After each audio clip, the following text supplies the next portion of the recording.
Welcome back to New Venture Mentor. I'm Kate Costa.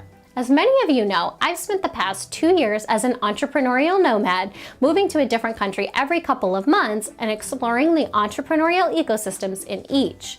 I've interviewed dozens of entrepreneurs, investors, and incubator and accelerator managers to learn more about what's happening in the startup scene in cities around the world. If you want to see some of those interviews, you can check out my Startup Nomad blog. This type of travel poses its own particular set of challenges and adventures, and it surprised me how much I've learned about myself and about entrepreneurship by living out of a suitcase and having to find my place in a new community every couple of months. So, this week, I'm going to share some of the insights I've learned through travel that can help any entrepreneur in his or her business. Fair warning, there'll be a little more fluff and smushy stuff than in my normal posts. The first lesson I learned is to expect the unexpected. Now, clearly this isn't a new concept, but anyone who's ever tried to fly anywhere knows that you can't count on your plane leaving on time. You might miss connections, your bags may never show up. There's a lot that can go wrong when you travel, and any setback usually has a ripple effect that causes a whole host of other problems down the line. If a canceled flight meant you didn't take your trip, or the fact that the airline lost your suitcase meant you didn't enjoy your cruise, however, you'd be making yourself miserable for no reason and failing at being a good traveler. Yes, unforeseen issues are going to arise that make your travel frustrating and that will require you to alter your plans. But that doesn't mean that your entire trip is a failure. The same holds in entrepreneurship. I can pretty much guarantee that not everything will go according to your business plan, and you'll have to quickly adjust your strategy if you want to stay in business. Not being able to predict every single scenario is not what leads to failure in business. Letting those unforeseen issues fluster you to the point where you can't simply adjust and keep moving forward is what leads to failure in business. Just as you would simply find another flight or a completely different means of transportation if your flight was canceled, you just need to find another customer or a new line of revenue if your biggest contract goes south. The second lesson builds on the first, and is that there's always a solution.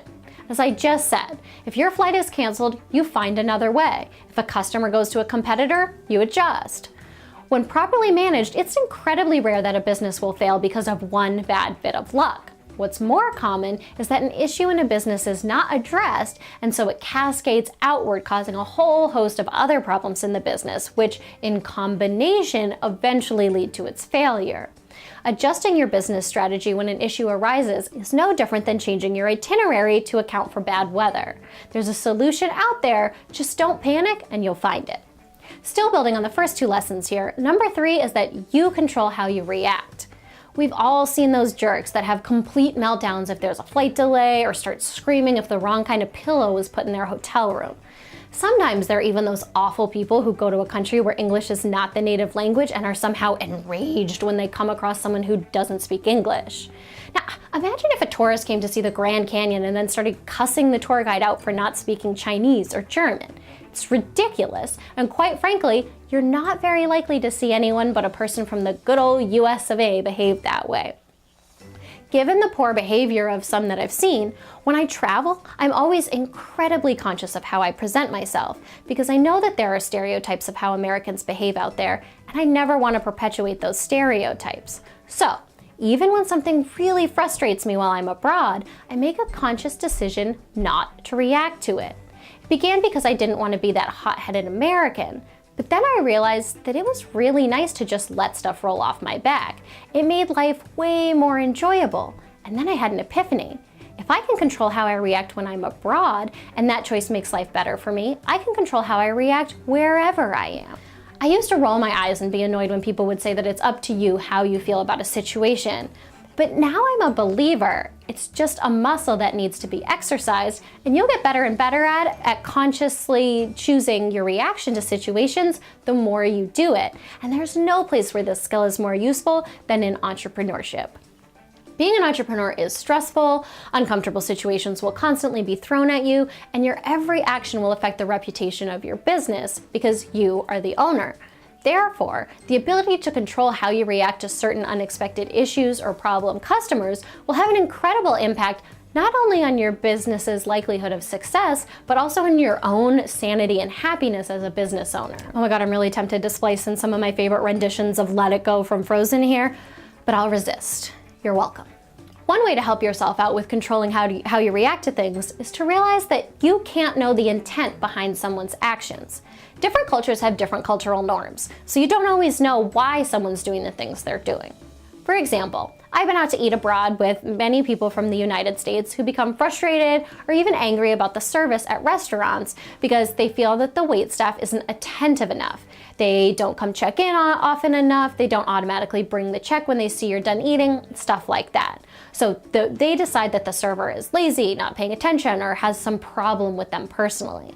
The reality, however, is that in a lot of places around the world, it would be rude for the waitstaff to behave the way they do here in the US, because constant interruptions would be considered intrusive, and bringing the check before it's requested would be like asking a diner to leave before he or she has said that they're ready to go.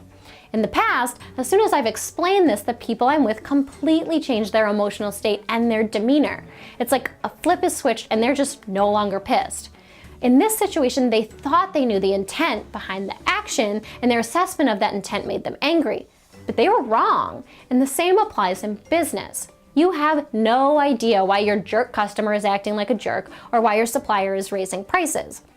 Yeah, of course, sometimes they're just being jerks. But you'll save yourself a lot of angst if you just assume the kindest possible explanation for any action instead of the most negative one, unless you have a reason to think otherwise. Now, still make a sound business decision. If the supplier's prices are now too high, switch to another supplier. But there's no reason to bother wasting your energy being angry about it. Finally, whatever issues you're having in your business, appreciate what you have. If you travel outside of your own country, or even sometimes out of your own neighborhood, you're likely to see that you have it pretty good. You're watching this video right now, which means you have a high-speed internet connection and some free time, so you're doing pretty well. When you have a shitty day in your business, just remember that you have your own business and be thankful for it. Yeah, maybe you didn't hit your quarterly revenue target, but you're not a child begging in the streets of India or a young adult in Argentina who just found out that your parents are actually adoptive parents who murdered your biological parents because of their political beliefs. I mean, things could be much worse for you. That's it for this week here on New Venture Mentor. If you liked this video, please let me know by giving it a thumbs up on YouTube and sharing it with your friends and colleagues who might find it interesting. Also, don't forget to sign up for my free email newsletter and to subscribe to my channel so you'll always get the latest tips and info to help you successfully plan, launch, and grow your new business.